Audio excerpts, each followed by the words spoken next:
23 states and the District of Columbia now allow some form of medicinal marijuana. But figuring out if Ohio will join that list anytime soon, it's easier said than done. Do you want to build a snowman?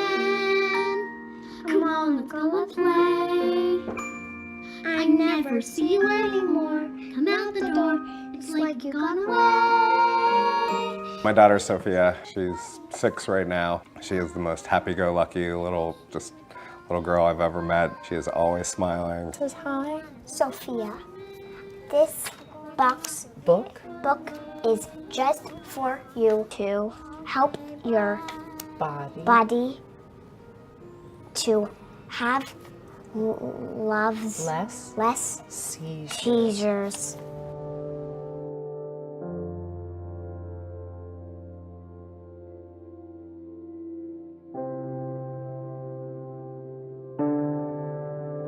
When you look at people with seizures, with epilepsy, more than about 2/3 or so can be completely controlled with medication. She was diagnosed when she was 8 months old, so in 2008.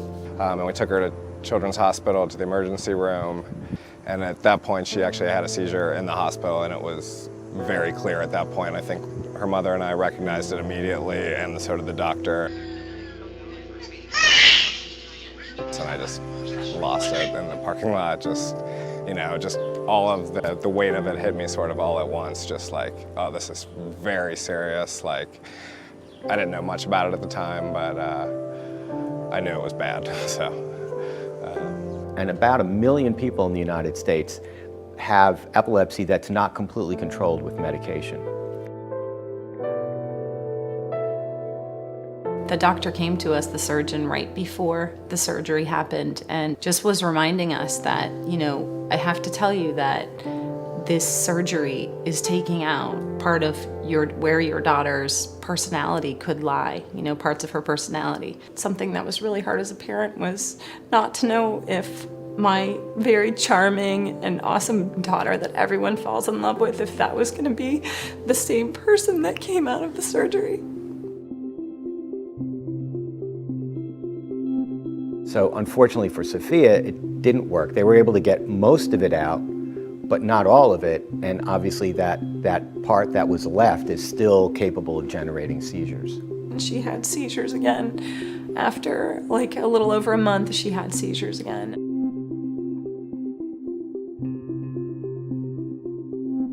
We would like to try a plant that is natural. For a long time, the work on cannabis and epilepsy was sort of inconclusive. Maybe it works, maybe it doesn't. They couldn't quite figure it out. And it's only when they really started separating THC from CBD that they saw, definitively, yes, CBD seems to really stop seizures. The belief is that it's the cannabidiol portion of it that seems to have less intoxicating effects and maybe more of these sort of anti-seizure effects.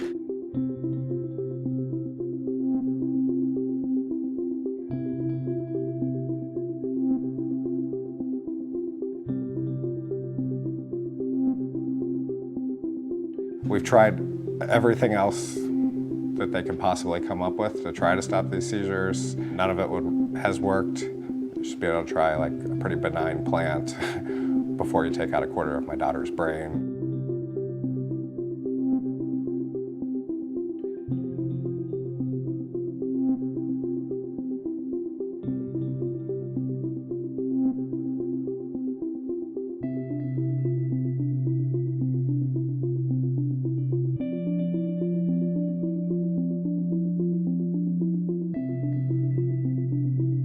I can't tell you what that means to us.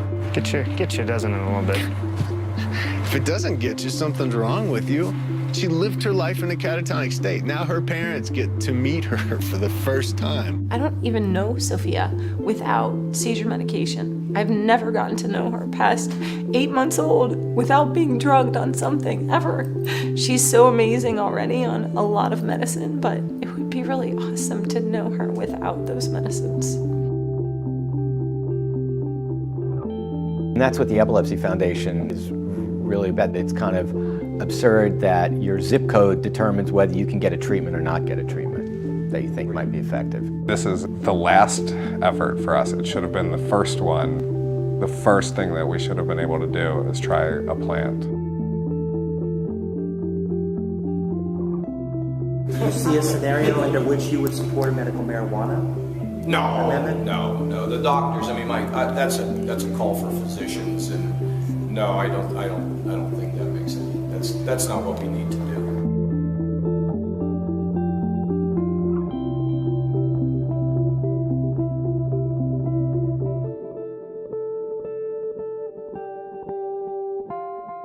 I like this song too. The bare necessities, the bare worries and the stress.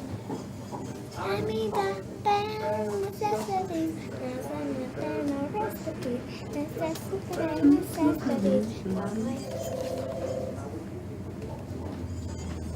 Prickly pear.